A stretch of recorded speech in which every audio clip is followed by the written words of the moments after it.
రెండు సామాజిక వర్గాలు కూడా అన్యోన్యంగా ఉంటాయి. కోస్తా జిల్లాల్లో కానీ రాయలసీమలో కానీ అన్యోన్యంగా ఉంటారు.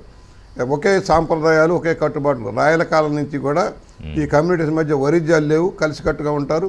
కష్టజీవులు ఉన్నారు, రైతులు ఉన్నారు, పారిశ్రామికవేత్తలు ఉన్నారు, విద్యావేత్తలు రెండు కులాల్లో కూడా ఉన్నారు. ఒకే సాంప్రదాయాల్లో వెళ్తారు. వివాహాలు కూడా జరుగుతూ ఉంటాయి. ఒక ఇంట్లో పెళ్లి జరిగితే రెండో వారు కూడా కులాల పట్టింపు లేకుండా సహాయం చేసుకుంటూ ఉంటారు. అది సాంప్రదాయం. దాన్ని విచ్ఛిన్నం చేశాడు. కులాల మధ్య వైరుధ్యం రెచ్చగొట్టి ఒక వైరుధ్యం కాపులకు వ్యతిరేకం తెలుగుదేశం అనే భావన రెచ్చగొట్టాడు. పబ్బం గడుపుకున్నాడు, అధికారంలోకి వచ్చాడు. మరలా ఈ రోజున ఎందుకంటే వాళ్ళ స్వార్థం కోసం, రాజకీయ ప్రయోజనాల కోసం జరిగిన కుట్ర అది. కులాల మధ్య లేదు, ఒక ఆపోహలు సృష్టించారు. ఆపోహల వల్ల రెండు కుల వైరుధ్యాలు వచ్చాయి. మధ్యలో ఒకటి రిజర్వేషన్ల విషయంలో మనకు సంబంధం లేదు, కేంద్రం ఇవ్వాల్సిన అవసరం ఉంది, కేంద్రంలో వచ్చింది, దాని ప్రకారం వాళ్ళు నడుస్తూ ఉన్నారు. దాన్ని కూడా పద్మనాభం గారు లాంటి వాళ్ళు రెచ్చగొట్టి ఏ విధంగా చేశారో మనం చూసాం. రంబటి రాంబాబు విషయంలో పచ్చి బూతులు, ఆయన రంకెలేయడం అలవాటు. అసెంబ్లీలో కూడా రంకెలేసాడు, మా మీదంతా రంకెలేసేవాడు.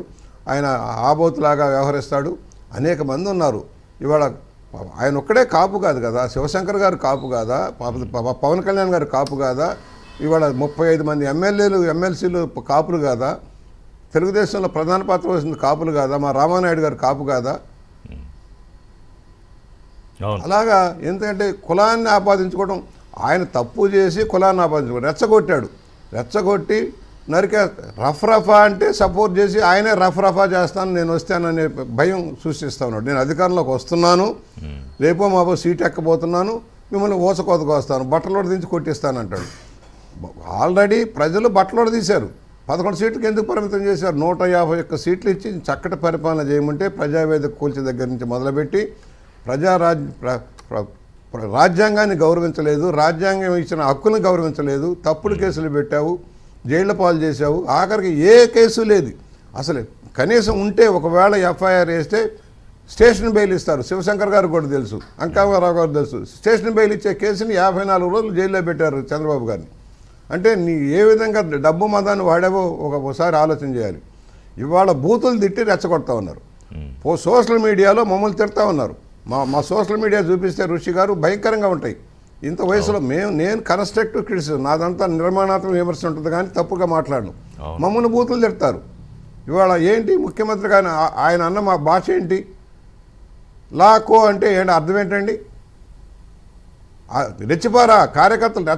ఎందుకంటే ఇవాళ ఆయన జగన్మోహన్ రెడ్డి డైరెక్షన్లో నడుస్తుంది. ఇప్పుడు అక్కడ కాదు, మీరు అన్నారు కాబట్టి బిచ్చు చౌదరి గారు ఖచ్చితంగా ఇప్పుడు ఆ వీడియో చూసిన ఎవరికైనా ఇప్పుడు నేను చూడగానే ఏంటి ఇంత మాట అనేసాడు అని ఒక నిమిషం ఇదవుతుంది. ఇంకా కార్యకర్తలకు ఎలా ఉంటుందని ఊహించగలను. కానీ కొంత సంయమనం పాటించాల్సిందా, లేదు అంబటి రాంబాబు, జోగి రమేష్ వీళ్ళు కావాలనే తెలుగుదేశం పార్టీ కార్యకర్తలు ట్రాప్లో పడేస్తున్నారు?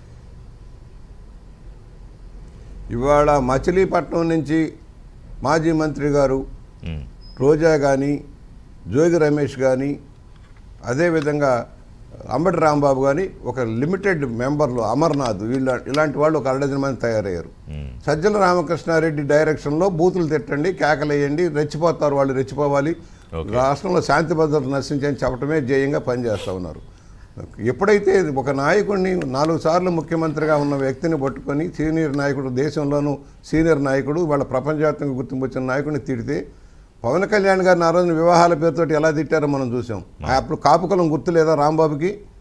రాంబాబే కదా తిట్టింది, పవన్ కళ్యాణ్ గారి వివాహాల గురించి మాట్లాడింది. అవును,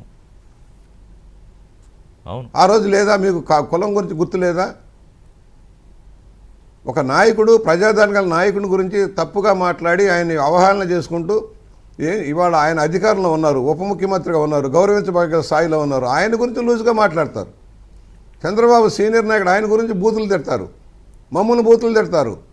అంటే ఏంటి నీ ఉద్దేశం ఏంటి? రాష్ట్రాన్ని చిన్నాభిన్నం చేశావు, ఆర్థికంగా ఇబ్బందికి పాలు చేశావు, ఇవాళ పట్టాలు ఎక్కుతూ ఉంది, పని నడుస్తూ ఉంది, అభివృద్ధి కార్యక్రమాలు చేస్తున్నాను. నేను వారం రోజులుగా రోజు అభివృద్ధి కార్యక్రమాలు చేసుకుంటూ వెళ్ళిపోతున్నా రాజమండ్రిలో కూర్చొని.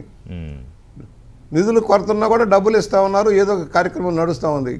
కేంద్రం నుంచి మళ్ళీ సాధించుకొస్తూ ఉన్నారు. జలజీవన్ మిషన్ కానీ ఎన్ఆర్జీఎస్లో కానీ వర్క్ చేసుకుంటూ వెళ్ళిపోతున్నాం. ఇవాళ ఏంటి? ఇవాళ బూతుల పంచాంగాన్ని సమర్థిస్తూ ఉన్నాడు. ఈయన ఈ మధ్యకాలంలో ఏంటి, ఎక్కడికైనా పరామర్శ, ఎవరైనా చచ్చిపోతే మేమే వెళ్తాం కదా రోజు 3, 4 వెళ్ళి పరామర్శ చేసి ఏదైనా ఆర్థిక సాయం చేసి పేద కుటుంబానికి సాయం చేస్తాం. ఈయన చేసే పని ఏంటి? ఎవరికైనా సహాయం చేసావా? ₹1 ఇచ్చావా? ఎవరికైనా సహాయం వెళ్ళటం, జనాన్ని పోగేయటం, అల్లరి చేయటం. నిన్న ఏమైంది? ట్రాఫిక్ జామ్ చేస్తావు, జనం లేరు. గుంటూరు విజయవాడ మధ్య జనం లేరు. ట్రాఫిక్ జామ్ చేసేస్తే వెహికల్స్ అన్ని మైళ్ళ తరబడి ఆగిపోతే ఏదో హంగామా చేద్దామని. అంటే విధానం ఎలా ఉందో చెబుతున్నావు. నువ్వు